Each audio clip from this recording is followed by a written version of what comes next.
Unit 7, Finance Math, Video Lesson 4, Present Value. Okay, these are the definitions that you should know at this point.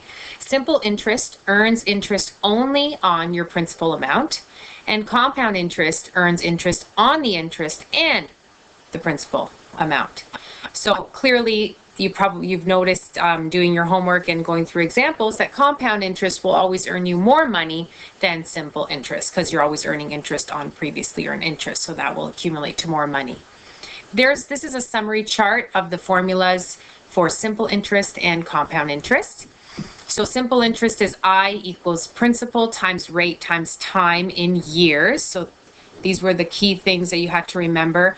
R had to be an interest rate as a decimal, and simple interest was the situation where you had to do two separate formulas to get your accumulated amount. So first you calculate the interest, and then you can add whatever that is to the principal to get your accumulated amount. Now compound interest, A still represents accumulated amount, P still represents principal, but you had to do a separate calculation to get your I and your N. So I was your interest rate as a decimal, just like over here, interest rate as a decimal. However, it was affected depending on what type of compounding period you were given in the question. So here's a summary of the different compounding periods and what you would divide the rate by to give you I. So if it's annually, you don't need to do anything because it's just 1.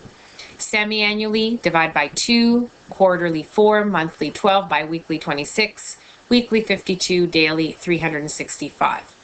Similarly, you take this same number that you would have divided to get I, it's the same number here, multiplied by the number of years to get N, the number of times, which essentially N would be the number of times you're getting interest in total. So you should be familiar with these formulas and have them memorized and be comfortable using them at this point. All right, so a lot of the times we know how much money we want to have, but not sure how much to invest in order to have that money in a certain amount of time. So that's a more realistic situation. Like I want, an iPad, or I want to save for a car, or something that you really want, like a watch, or maybe you're just trying to save for books for university, whatever the case may be. Most of the time, realistically, we know how much we want to have, which is our accumulated amount, but we have no idea how much we need to invest in order to get that amount, which is the principal. So the questions we've been doing so far, the principal is given and we're solving for A. But realistically, a lot of the times we want to know what we need to invest in order to get the accumulated amount. So that's what today's focus is. So we're going to take our formula, which is for compound interest, A equals P times 1 plus I to the N. And we're going to solve for P so that I could substitute in what accumulated amount I would want in order to end up with it solving for P. So if I want to isolate P on the right-hand side, I have to eliminate this 1 plus I to the N value. So to get rid of that, I have to divide by 1 plus I to the N, which means I have to do the same thing to the left side. And so what happens is these divide on the right, leaving me with A divided by 1 plus I to the N equals D, which is what we want. Now we can substitute in an accumulated amount that we wish to have with our interest and our N, and then we would end up solving for the principal P.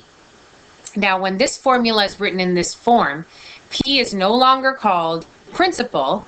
It's a value that we need for the present time, so it is referred to as present value, which is the title of our lesson. So instead of just calling it P, we actually call it PV for present value. So if I'm just going to write it so that the unknown is on the left-hand side, because that's nicer, this would be one form of the present value formula. Or if you think back at our exponent laws and negative exponents and stuff we did in our last unit, in our exponentials unit, if we had an exponent in the denominator that was positive, if we brought it to the numerator, that exponent would become negative. So if you really wanted to, and you didn't want to have a formula that looked like a fraction, you could rewrite this, sorry, I'm a little messy here, like that.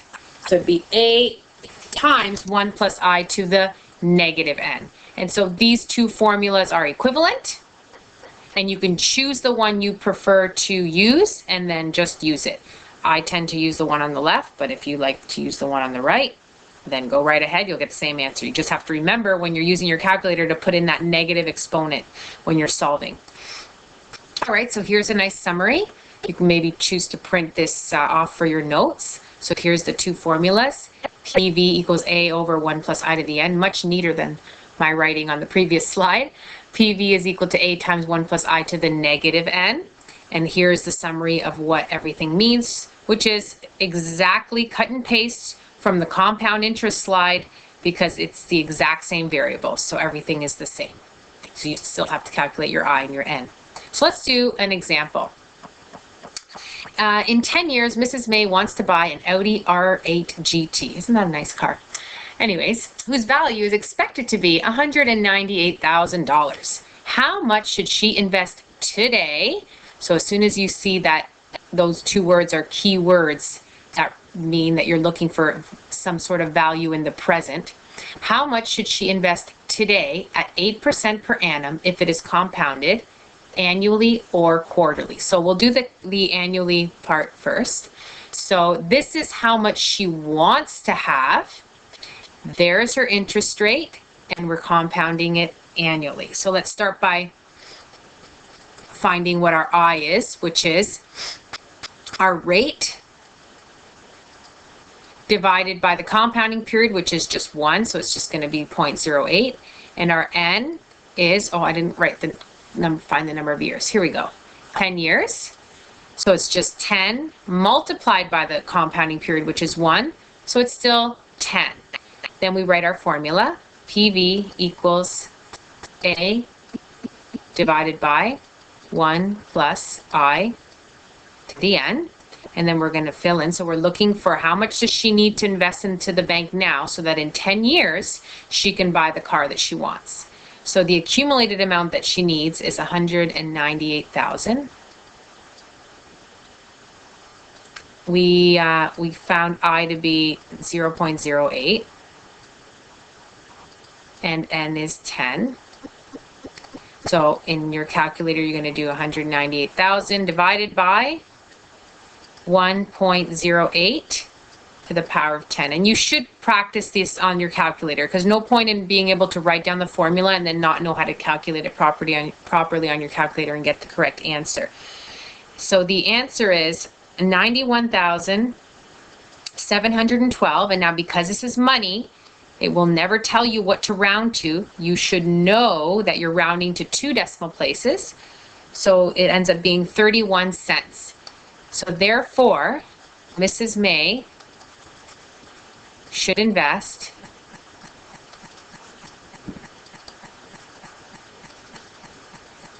and now we include the dollar sign. I don't need to include the dollar sign in the formula.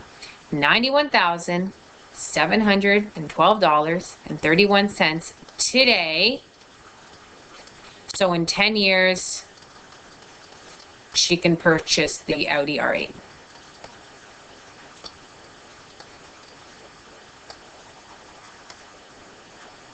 She can purchase the car. That's right, the Audi. Okay, so still $91,000 is a lot of money to invest and leave alone for 10 years, but what do you think is going to happen if we invest this quarterly? She going to need to have less money as her present value or more money? We're going to find out, and you should know the answer. So we're going to do the exact same question, but instead of annually, it's quarterly. So my I is going to be the rate divided by the compounding period. Because it's quarterly, we divide by 4. So I is 0.02. N is the number of years times the compounding period. So it's just 10 times 4, which is 40. So there's my I, there's my N, and then I just fill it, oops, PV, so used to writing P for principal, A over 1 plus I to the N. She still needs to accumulate 198,000.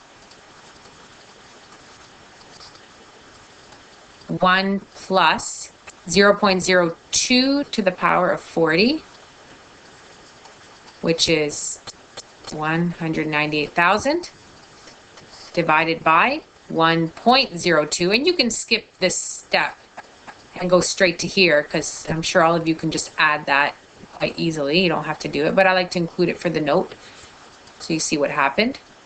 Anyways, and you get, is it going to be more or less than 91,000?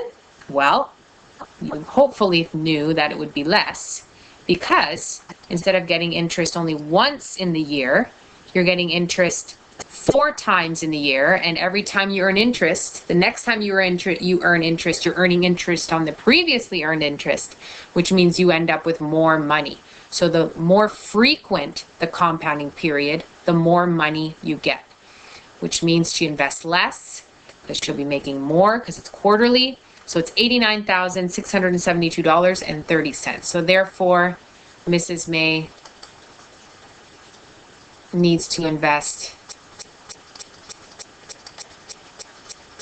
$89,672.30. And notice I didn't just put 0.3, it's 0.30 because it's money. You have to include the 0 as the placeholder, so it looks like 30 cents. To purchase the car in 10 years.